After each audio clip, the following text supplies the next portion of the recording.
இன்றைக்கி நாம் ஒரு மிஸ்ட்ரி த்ரில்லர் ட்ராமாவை தான் பார்க்க போகிறோம். ட்ராமாவோட ஸ்டார்டிங்கில் நன்யாங்கில் இருக்க பலாய் அப்படிங்கிற ஒரு இடத்துல ஒரு வெட்டிங் ஃபங்க்ஷன் வந்து நடந்துகிட்ருக்கு. எல்லோரும் சந்தோஷமாக செலிப்ரேட் பண்ணிகிட்டு இருக்கும்போது திடீர்னு ஒரு மோசமான நாத்தம் அந்த இடம் ஃபுல்லாக ஸ்ப்ரெட் ஆகிட்ருக்கும். அந்த நாத்தத்துக்கு காரணம் கிளான்லேருந்து வந்த ஒரு விசித்திரமான வெட்டிங் கிஃப்ட். அதோடு சேர்த்து பிரைட் க்ரூம் 2 பேரும் தங்களோட ஹியூமன் லைஃப்பை விட்டுட்டு எல்லா ஆசையும் வந்து நிறைவேற்றிக்கலாம் அப்படிங்கிற மாதிரியான ஒரு பயங்கரமான மெசேஜ் வருது. அதுக்கப்புறம் இன்னும் ஒரு பெரிய அதிர்ச்சியான சம்பவம் ஒன்று நடக்குது. மாப்பிள்ளை குடும்பத்தை சேர்ந்தவங்களோட சிதஞ்சு போன சடலங்கள், அதான் டெட் பாடிஸ் எல்லாம் நன்யாங்கில் இருக்க ஒரு சால்ட் மேட்சில் வந்து கண்டுபிடிக்கிறாங்க. இன்னும் ஒரு வித்தியாசமான விஷயம் என்ன அப்படின்னா, அவங்க சாகிறதுக்கு முன்னாடி மண்ணை வந்து வெறித்தனமாக வந்து தோண்டிட்டு இருந்திருக்காங்க அப்படிங்கிறதுக்கான எவிடன்ஸ் எல்லாம் அங்கே வந்து இருந்துருச்சு. காரணம், அந்த இடத்துல வந்து ஒரு லெஜெண்டரி ட்ரெஷர் வந்து மறைஞ்சிருக்கும் அப்படிங்கிறது நம்பி தான் அவங்க வந்து தோண்டி இருந்திருக்காங்க. இந்த ட்ரெஷரை வந்து காப்பாற்றிக்கிட்டு இருக்கிறது பலா ஏஷியன் காட் அப்படின்னு சொல்லப்படுற ஒரு தீய சக்தி. பேராசையோட இந்த ட்ரெஷரை யார் தேடி வர்றாங்களோ அந்த பல பேத்தை வந்து இந்த மர்மமான சக்தி வந்து மரணத்துக்கு வந்து அனுப்பிடுமா. இந்த ட்ரெஷர் மேலே ரொம்ப ஆர்வமாக இருந்தவர் ஜாங்ரோ. இவர் முன்னாடி சவுத்தன் அச்சீவ்ஸில் வந்து இருந்தவர். ஒரு ஃபெயில்டு கூப்புக்கு அப்புறம் நன்யானுக்கு வந்து தப்பிச்சு வந்துட்டுருக்காரு. ட்ரெஷர் கிடைக்கணும் அப்படிங்கிறதுக்காக தன்னோட ஆட்கள் ஒருத்தருக்கு பின்னாடி ஒருத்தர் சாக ஆரம்பித்தாலும் கூட அவர் கவலைப்படாமல் தொடர்ந்து வந்து தோண்ட சொல்லிகிட்டே இருந்திருப்பார். இந்த மர்மமான டெத்தை வந்து இன்வெஸ்டிகேஷன் பண்ண சவுத்தன் அச்சீவ்ஸ் அப்படின்னு சொல்லக்கூடிய ஒரு ரகசிய அமைப்பு தங்களோட ஏஜென்ட்ஸ் 2 பேரை நன்யானுக்கு வந்து அனுப்பி வைக்கிறாங்க. அந்த 2 பேர் தான் ஜாங் ஹைலோ, ஜாங்ஜியோ. ஜாங் ஹைலோ ரொம்ப போல்ட் அப்புறம் ரெக்லஸ் டைப். அவருக்கு வாயில் இருந்து டெட்லி பிளேட்ஸ் வந்து ஸ்ப்ளிட் பண்ணுற ஒரு விசித்திரமான திறமை இருக்குது. இன்னொரு பக்கம் ஜாங்ஜியோக்கு எக்ஸ்ட்ரானரி சென்ஸ் ஆஃப் ஸ்மெல் வந்து இருக்குது. சாதாரணமான மனுஷங்களால் ஃபீல் பண்ண முடியாத விஷயத்த கூட அவர் ஸ்மெல் மூலமாக வந்து கண்டுபிடிச்சிருவார். இது 2 பேருக்கும் ஃபர்ஸ்ட் அஃபிஷியல் மிஷின். இன்வெஸ்டிகேஷன் ஸ்பாட்டுக்கு போகிற வழியிலேயே ஜாங்ஜியோ இந்த மார்ச் பகுதியில் 100க்கும் மேற்பட்ட பேர் வந்து இறந்துருக்காங்க அப்படின்னு சொல்லிகிட்ருப்பார். குறிப்பாக அந்த பலா ஏஷியன் கார்டோட லிங்க் ஆகிருக்கவங்க 3 நாளைக்கு அப்புறம் திரும்பவும் வந்து அந்த இடத்துக்கு வந்து தோண்ட ஆரம்பித்து இறந்து போயிடுறாங்க அப்படின்னு வார்னிங் கொடுத்துட்ருப்பாங்க. ஆனால் ஜாங் ஹைலோ அது எல்லாத்தையும் பெருசாக எடுத்துக்காமல் சிகரெட் பிடிக்கணும் அப்படின்னு சொல்லிகிட்ருப்பார். 2 பேரும் பெர்மனெண்ட் ஏஜென்ட் ஆகணும் அப்படிங்கிற ஆசையோடு தான் இந்த கேஸை சால்வ் பண்ண டிசைட் பண்ணியிருந்திருப்பாங்க. மெயின் என்ட்ரன்ஸ் வழியாக போகாமல் அவங்களே ஒரு டனலை தூண்டி அந்த குகைக்குள்ளே வந்து நுழைய பிளான் பண்ணிகிட்ருப்பாங்க. அப்போ ஜாங் ஹைலோ கிட்டே இருந்த ஒரு சின்ன ஈவில் காட் ஸ்டாச்சுவை வந்து ஒரு சுத்தியல் மரம் யூஸ் பண்ணி அந்த ராக்கை வந்து உடைக்க ஆரம்பிக்கிறாங்க. இதை பார்த்தா ஜாங்ஜியோ வந்து நன்யாங்கோட தெய்வத்தோட விஷயத்தில் வந்து விளையாடக்கூடாது அப்படின்னு சொல்லி வார்னிங் கொடுத்துட்ருப்பாரு. கொஞ்ச நேரத்திலே ஜாங்ஜியோ தன்னோட கால்குலேஷன் மூலமாக மெயின் சேம்பர் வந்து ரொம்ப பக்கத்தில் இருக்குது அப்படிங்கிறத கண்டுபிடிச்சிடுறாரு.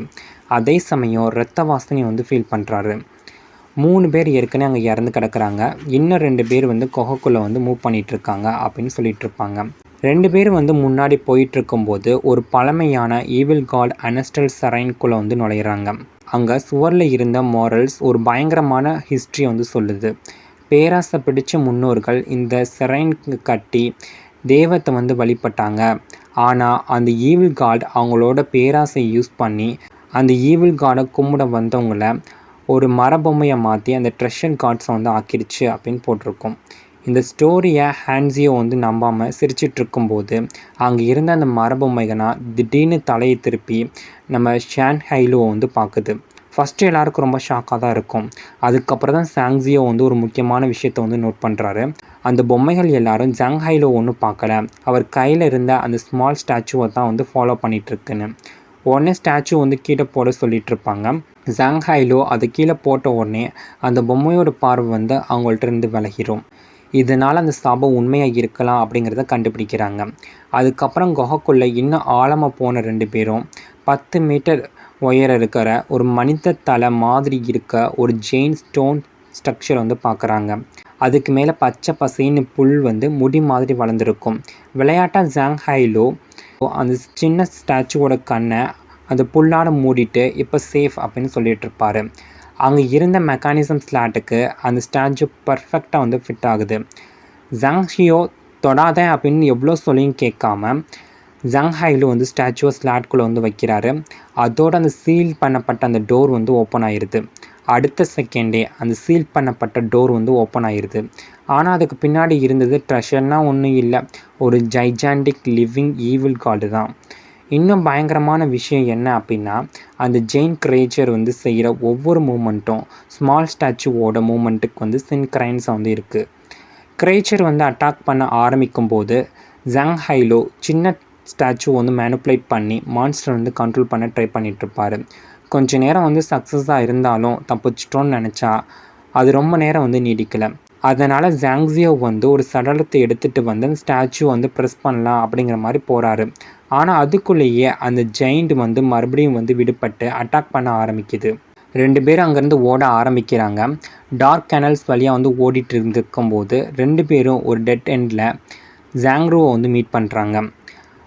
தன்னோட அச்சீவ் ஐடென்டிட்டி வந்து வெளில தெரியக்கூடாது அப்படிங்கிறதுக்காக இவங்க 2 பேர் வந்து அந்த ட்ரெஷர்ஸ் எல்லாத்தையும் கொள்ளையடிக்க வந்த கொள்ளையர்கள் மாதிரி வந்து நடிச்சிட்ருப்பாங்க. அப்போ ஜாங்ரு வந்து ஒரு தண்ணி காரணமாக தன்னோட ஆட்கள்லாம் இறந்துட்டாங்க அப்படின்னு சொல்லிட்டு இருப்பாங்க. அதுக்கப்புறம் மான்ஸ்டரை வந்து டைவர்ட் பண்ணணும் அப்படிங்கிறதுக்காக 2 குரூப்பை வந்து ஸ்ப்ளிட் ஆகி போகலாம் அப்படிங்கிற மாதிரி அவங்க சஜஸ்ட் பண்ணிகிட்ருப்பாங்க. ஆனால் ஜாங் ஹைலு வந்து அதெல்லாம் முடியாது அப்படின்னு சொல்லி ஆர்கியூ பண்ணிகிட்ருப்பான். அந்த ஆர்கியூமெண்ட் அப்படியே சண்டையாக மாறிடுது. கடைசியில் ஜாங் ஹைலோ அப்புறம் ஜாங்ஸியோ 2 பேரும் சேர்ந்து ஜாங்ரூவை வந்து அடக்கிடுறாங்க. அப்போ தான் இன்னொரு ட்விஸ்ட் அங்கே இருக்குது. ஜாங்ரூவோட இருந்த இன்ஜூர்ட் கேம்பையன் திடீர்னு வந்து அவரே அன்கான்சியஸ் வந்து ஆகிடுறாரு. அவர் யார் அப்படின்னா சியு. இவர் சவுத்தர்ன் அச்சீவ்ஸ் சியான்செங் ஹெட் குவார்ட்டர்ஸ்லேருந்து வந்த அண்டர் கவர் ஏஜெண்ட். ஜாங்ரு நன்யானுக்கு தப்பிச்சு வந்த அன்னையிலிருந்து அவர் சீக்ரெட்டாக வந்து மானிட்டர் பண்ணிட்டு இருக்கிறது இவர் தான். அவர் சொல்கிற இன்ஃபர்மேஷன் இன்னும் ஒரு பெரிய மிஸ்ட்ரியை வந்து உருவாக்குது. சமீபத்தில் ஜாங்ரு ஒரு அஃபிஷியல் வெசலை ஹைஜாக் பண்ணி சூசாங்கில் இருந்து வந்த ஒரு மிஸ்ட்ரியஸ் பலாய் ஸ்டாச்சு வந்து திருடிருக்காரு. அந்த ஸ்டாச்சு தான் அவரை பைத்தியக்காரன் மாதிரி மாற்றி ஏஷியன் பவர் வந்து ரிலீஸ் பண்ணணும் அப்படிங்கிற ஒரு பிடிவாதத்துக்கு வந்து தள்ளியிருக்கு. இது தெரிஞ்சதுனால தான் சிஇஓ நன்யான் பிரான்ச்சுக்கு வந்து சீக்ரெட் மெசேஜ் வந்து அனுப்பி ஹெல்ப் கேட்டிருக்காரு. ஆனால் அவரால் ரொம்ப நேரம் உயிரோடு இருக்க முடியல. அவர் சாகிறதுக்கு முன்னாடி இந்த ரீஃப் சம்மந்தப்பட்ட அச்சீவ் மிஷின்ஸ் எதையுமே வந்து நீங்கள் எடுக்காதீங்க அப்படின்னு வார்னிங் கொடுக்குறாரு. அதோடு அவர் தொடர்ந்து கிராஸ் அப்படின்னு சொல்லிக்கிட்டே அந்த பிளான்ட் அண்ட் ரீஃப் பற்றின மர்மமான க்ளூஸ் விட்டுட்டு செத்து போயிடுறாரு. இந்த நேரம் அந்த ஜெயின் கிரியேச்சர் இன்னும் அவங்கள தொடர்த்துக்கிட்டே தான் இருக்கும். சர்ஃபேஸ்க்கு வந்ததுக்கப்புறம் ஜாங்ருவோடு இருக்கிற மீதி ஆட்கள் எல்லாத்தையும் வந்து மீட் பண்ணுறாங்க. அங்கே ஜாங் ஹைலோ ஒரு ஸ்மார்ட்டாக போய் சொல்கிறாரு. ஜாங்ரு வந்து உள்ளே சிக்கிட்டு இருப்பாங்க. பாதையை கிளியர் பண்ணணும் அப்படிங்கிறதுக்காக எக்ஸ்ப்ளூசிவ் வேணும் அப்படின்னு சொல்லிட்டு அதை வாங்கிடுறாரு. அந்த எக்ஸ்ப்ளூசிவ்ஸ் வந்து கிடைச்ச உடனே அந்த கேவோட சேஃப்ட்டுக்குள்ளே வந்து தூக்கி எறிடுறாங்க. அப்போது ஒரு பெரிய வெடிப்பு வந்து ஏற்படுது. அதனால் அந்த என்ட்ரன்ஸ் ஃபுல்லாக வந்து கொலாப்ஸ் ஆகிடுது. அதனால் ஜெயின் ஈவில் காட் அந்த செரீன்குள்ளேயே வந்து சிக்கிக்குது. கேஸ் வந்து முடிஞ்சிச்சா அப்படின்னு கேட்டால் இல்லை. திரும்பி போகிற வழியில் ஜாங்ஸியோ செரீன் இப்போ மண்ணுக்குள்ளே வந்து புதஞ்சு போயிடுச்சு, லாஜிக்கல் ரிப்போர்ட்டை வந்து எழுதவே முடியாது அப்படின்னு சொல்லி கம்ப்ளைண்ட் பண்ணிகிட்ருப்பார். ஆனால் ஜாங் ஹைலு மட்டும் இன்னும் விடாமுயற்சியோடு வந்து இருக்கிறாரு. ஏன்னா ஷியு வந்து சாகிறதுக்கு முன்னாடி சூசங் பற்றி ஒரு முக்கியமான க்ளூவை வந்து விட்டுட்டு போயிருக்காரு. ஜாங்ஸியோ வந்து அதெல்லாம் பெரிய க்ளூனா இல்லை, சூசங் ஃபுல்லாக இப்படிப்பட்ட ஸ்டாச்சூஸ் வந்து நிறைய இருக்குது அப்படின்னு சொல்லிட்டு இருப்பார். அதுக்கப்புறம் 2 பேரும் தங்களோட அந்த பாஸ்ட்டை பற்றி பேசிகிட்டே ட்ராவல் பண்ணிகிட்ருப்பாங்க. ஃபஸ்ட்டு சான்ஸியோவுக்கு 13 ஹார்ன்ஸ் ஆஃப் குவான்சாங்கில் இருந்து ஒரு கம்ஃபர்டபுள் போஸ்டிங் வந்து கிடைக்க இருந்துச்சு. ஆனால் தன்னோட பிடிவாதமான ஃப்ரெண்டு ஜாங் ஹைலோ வந்து ப்ரொடெக்ட் பண்ணணும் அப்படிங்கிறதுக்காகவே அவர் ட்ரான்ஸ்ஃபர் ரெக்வஸ்ட் பண்ணி இந்த பலாய் அசைன்மெண்ட்டுக்கு வந்து வந்திருப்பார். கடைசியில் மாஸ்டர் கிட்ட ரிப்போர்ட் கொடுக்கறதுக்காக சியாச்சங்க்கு திரும்ப கரேஜில் போயிட்டு இருக்கும்போது திடீர்னு ஜாங் ஹைலோ தன்னோட மனசை வந்து மாற்றிக்கிறாரு. இந்த கேஸை எடுத்தது நான் தான், இப்படி வெறுங்கையோடு திரும்ப போக முடியாது அப்படின்னு சொல்லிட்டு கரேஜிலேருந்து இறங்கிடுறாரு. அவரை தனியாக அனுப்ப மனசு இல்லாத ஜாங்ஸியோவும் அவரோடு சேர்ந்து போக முடிவு பண்ணுறாரு. இப்படி இந்த எபிசோடோட எண்டிங்கில் ஜாங் ஹைலோ அப்புறம் ஜாங்ஸியோ 2 பேரும் சேர்ந்து சூசங்கை நோக்கி நடந்து போயிட்டுருப்பாங்க. பலாய் ஏசியன் காட், மிஸ்ட்ரியஸ் ஸ்டாச்சு, அப்புறம் ஜாங்ருவோட பிடிவாதம், அப்புறம் சியு விட்டுட்டு போன கிராஸ் க்ளூ, இது எல்லாமே சேர்ந்து இன்னொரு பெரிய மிஸ்ட்ரியை வந்து உருவாக்குது.